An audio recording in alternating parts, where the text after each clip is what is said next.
নমস্কার বন্ধুরা, আমার রান্নাঘরে সবাইকে স্বাগত। এখন তো শীতকাল, আর শীতকালে বেশ সুন্দর সুন্দর লাল লাল গাজর পাওয়া যায়।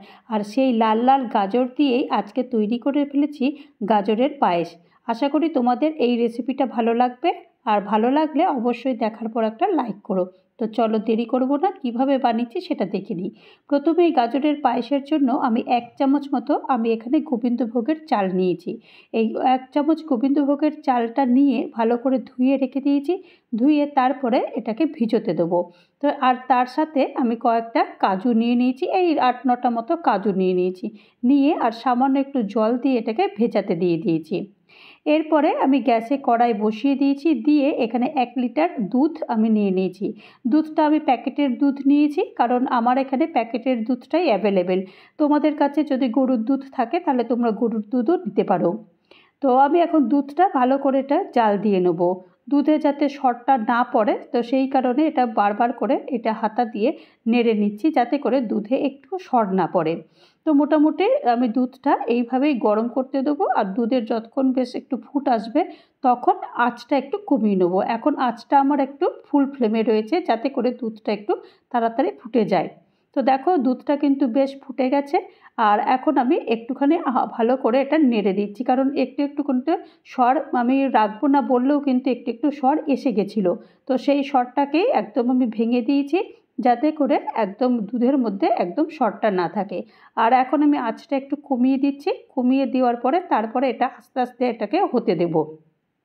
দুধটা ততক্ষণ ঘন হোক। এই ফাঁকে আমি এখানে গাজর নিয়ে নিয়েছি। আমি এখানে দুটো বেশ বড় বড় গাজর নিয়েছি। তো দুটো গাজরকেই আমি কেটে নিয়েছি, কারণ অনেক বড় মানে লম্বা লম্বা গাজর ছিল। আর এখন শীতকালে এই ধরনের গাজরগুলোই পাওয়া যায়, লম্বা আর এরকম লাল লাল। আর অরেঞ্জ কালারের গাজর কিন্তু এই শীতে পাওয়া যায় না। অরেঞ্জ কালারের গাজরগুলো ঠিক ওই গরমকালের দিকে ওই গাজরগুলো পাওয়া যায়।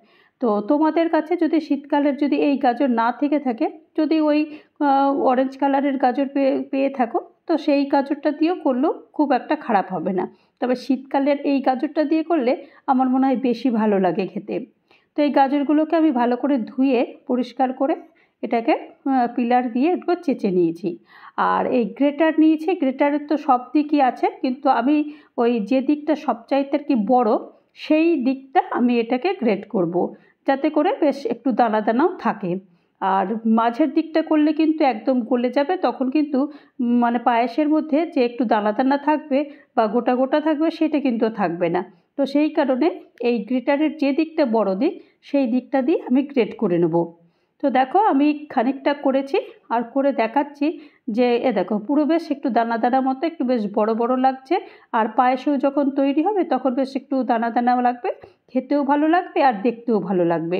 তো এইভাবে আমি সব গাজরগুলো আমি এরকম গ্রেট করে নিয়েছি। আর যে কড়াইতে আমি দুধ চাল দিয়েছিলাম, সেই দুধটা আলাদা করে নিয়ে ওই কড়াইতেই আমি গ্যাসে আবার বসিয়ে দিয়েছি।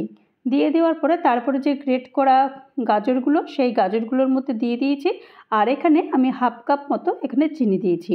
মিষ্টিটা তোমরা তোমাদের স্বাদ অনুযায়ী দিও। এখানে তোমরা যদি চাও যে চিনিটা অ্যাভয়েড করবে, গুড় দিয়েও এটা করতে পারো। গুড় দিয়েও ভালো লাগে। আর এখন শীতকাল এসছে, শীতকালের যে গুড়, খেজুর গুড়, সেই খেজুর গুড়টা দিয়ে করলেও কিন্তু আরও সুন্দর টেস্ট হয়।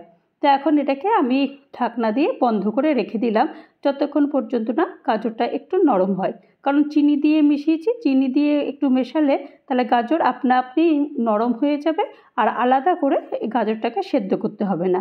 আর এদিকে মিষ্টিটাও গাজরের মধ্যে ঢুকে যাবে, তাহলে কিন্তু সময়টাও কম লাগে। তো এখন দেখো, আমি এইভাবে একটু 2-3 মিনিট এরকম নাড়া দিয়ে দিয়ে চিনিটার মধ্যে যে জলা জলা ভাব ছিল, সেই জলা জলা ভাবটাকে একদম তুলে দিয়েছি।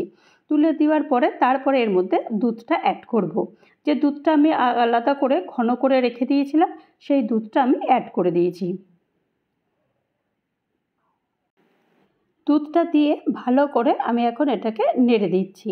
কারণ দুধটা দেওয়াতে গাজরগুলো একদম যে চিনি দেওয়ার সঙ্গে একটা জড়ো হয়েছিল, দুধটা দেওয়ার পরেই কিন্তু গাজরগুলো একদম ছেড়ে ছেড়ে যাচ্ছে, একদম কিন্তু দানা দানা মতো লাগছে। আর এর মধ্যে যে গোবিন্দভোগের চাল আর কাজুটা যেটা ভিজিয়ে রেখেছিলাম সেইটা এখন আমি পেস্ট করে নেব। পেস্ট করে নিয়ে জাস্ট একটু মিহি পেস্ট করে নিলেই হবে, বা এর মধ্যে যদি একটু দানা থাকে তাতেও কোনো ক্ষতি নেই। তো সেই পেস্ট করে নিয়েছি, সেই পেস্টটা এখন এর মধ্যে দিয়ে দেবো। দিয়ে দেওয়ার পরে আরেকবার ভালো করে এটাকে জাল দিয়ে নেব। এখন কিন্তু বেশ যে জাল দিতে দিতে আস্তে আস্তে কিন্তু একটু ঘন হয়ে আসছে, যেহেতু দুধটা আমি আগে থেকেই ঘন করে রেখে দিয়েছিলাম, সেই কারণে দুধ ঘন করবার কোনো প্রয়োজনই নেই। তো এখন এইভাবে জাল দিয়ে আমি 5 মিনিট শুধুমাত্র এটাকে ঢাকনা দিয়ে দেবো। 5 মিনিট পর ঢাকনা খুলে দেবো। খুলে দেখো এখন কিন্তু কতটা ঘন হয়ে গেছে, একদম মানে মানে বেশিক্ষণ লাগলোই না, মানে 5 মিনিটের মধ্যে এই পায়েসটা তৈরি হয়ে যাবে। সব কিছু যদি তৈরি থাকে তাহলে পায়েসটা তৈরি করতে 5 থেকে 10 মিনিটের বেশি একদম টাইমই লাগে না। কতটা দেখো ঘন হয়ে গেছে, কিন্তু এর থেকে বেশি ঘন করব না, কারণ ঠান্ডা হলে আরও পায়েসটা পুরো জমে যাবে।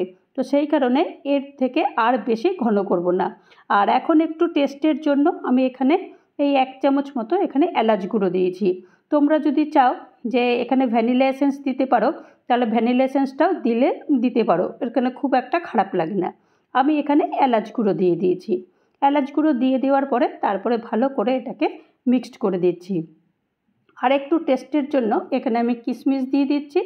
আর তোমরা এখানে তোমাদের পছন্দ মতো তোমরা যে কোনো ড্রাই ফ্রুট দিতে পারো। আমি যেমন কিশমিশ আর একটু পেস্তা দিয়ে দিয়েছি আমার পছন্দ মতো। তোমরা এখানে আমন্ড দিতে পারো, কাজুও একটু দিতে পারো, যদিও আমি কাজু দিয়েছি, তোমরা আবারও এখানে কাজুও দিতে পারো, তোমাদের টেস্ট অনুযায়ী তোমরা এখানে দিতে পারো। তো চলো এটা একটু ঠান্ডা হোক, ঠান্ডা হওয়ার পর তারপর এটা পরিবেশন করে দেখাবো কেমন হয়েছে। তো আমি তো এখন একটা প্লেট নিয়ে নিয়েছি, নিয়ে তারপরে আমি এটাকে একটু গরম গরমই এটাকে সার্ভ করে দিচ্ছি। দেখো কতটা ঘন হয়ে গেছে, আমি বললাম না যেটা ঠান্ডা হলে কিন্তু আরও ঘন হয়ে যাবে। তো সেই কারণে এর থেকে বেশি আর এটাকে তৈরি করব না। আর এটাকে একটু সাজাবার জন্য বা ভালো দেখতে লাগবে বলে আমি উপর থেকে একটু পেস্তা কুচি ছড়িয়ে দিয়েছি, ব্যাস আর কিচ্ছু না। তোমরা দেখলে কতটা তাড়াতাড়ি আর কতটা সুন্দরভাবে এই গাজরের পায়েসটা তৈরি হয়ে গেল। আর এখন শীতকালে এই গাজর দিয়ে নানান কিছু খেতে বেশ ভালো লাগে, তার মধ্যে পায়েসটা কিন্তু অনবদ্য। তো আশা করি তোমাদের গাজরের পায়েসের রেসিপি ভালো লেগেছে। তো ভালো লাগলে অবশ্যই একটা লাইক করবে, কমেন্ট করবে, আর পারলে আমার চ্যানেলটা সাবস্ক্রাইব করে আমার পাশে থাকবে। আর যারা নতুন বন্ধু হয়ে আমার চ্যানেলে ভিজিট করেছো তাদেরকে অজস্র ধন্যবাদ। আর যারা এখনও পর্যন্ত আমার চ্যানেলটা সাবস্ক্রাইব করোনি তাদেরকে অনুরোধ করব চ্যানেলটা সাবস্ক্রাইব করতে। আবারও নতুন কোনো একটা ভিডিও নিয়ে তোমাদের মাঝে চলে আসব। ততক্ষণের জন্য তোমরা সবাই ভালো থেকো, সুস্থ থেকো, আর আমার চ্যানেলের সাথে থেকো। নমস্কার।